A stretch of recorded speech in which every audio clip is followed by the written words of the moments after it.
তামিম ইকবাল, যার ক্যারিয়ারটা ছিল শুধুই ক্রিকেট নিয়ে, স্বপ্নটা ছিল ব্যাট আর বল। মাঠে ব্যাটিং করবে তামিম, ভক্তরা গ্যালারি থেকে চিৎকার করবে, এমন স্বপ্নই যেন তামিম প্রতিবার দেখেছেন।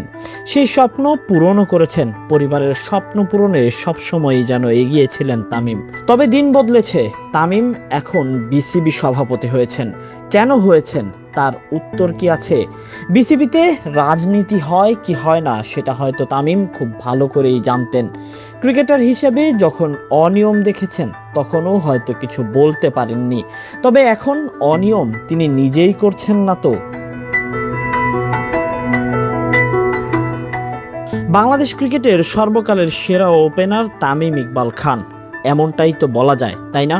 তবে সেই তামিম এখন বিসিবির সভাপতি। সম্প্রতি এক সাক্ষাৎকারে তিনি জানিয়েছেন কেন তামিম বাংলাদেশ ক্রিকেট বোর্ডের বিসিবি সভাপতি হওয়ার জন্য লড়েছেন। দীর্ঘদিন ধরে জাতীয় দলের বাইরে ছিলেন তামিম। 2023 সালে সব শেষ খেলেছিলেন। প্রায় 2 বছর বিরতি শেষে তিনি আবারও ফিরেছিলেন ডিপিএলে। তবে গেল বছরের সেই 24শে মার্চ ডিপিএল এর একটি ম্যাচ খেলার সময়ই তিনি হৃদরোগে আক্রান্ত হয়ে মাঠ ছাড়েন।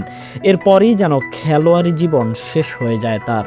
সেই সময় পরিবারের কথা ভেবে খেলোয়াড়ি জীবনের ইতি টেনে ভিন্ন পথে হাঁটার সিদ্ধান্ত নেন তামিম। তামিম জানান, হৃদরোগে আক্রান্ত হওয়াই ক্রিকেটের প্রশাসনে আসার মূল কারণ, ক্রিকেট নিয়ে ভাবার মূল কারণ, ক্রিকেটারদের নিয়ে ভাবার মূল কারণ। কারণ ক্রিকেটাররা যে পরিশ্রম করে তার ফল কি আদৌ পায়? তামিম যেন সেই ফলই দিতে এসেছেন।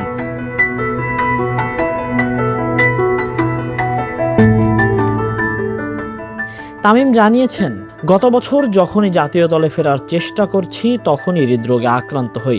ভাবলাম আমার ক্রিকেট জীবন শেষ, এরপরও যদি খেলতাম বড়জোর আর 2-1 বছর।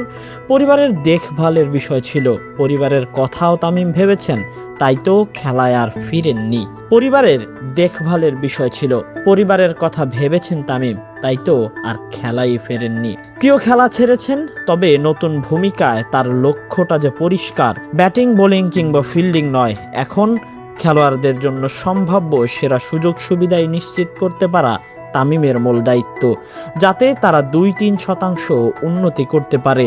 বিশ্ব ক্রিকেটে বাংলাদেশের নামটা আরও উজ্জ্বল হয়, এমনটাই তো প্রত্যাশা তার।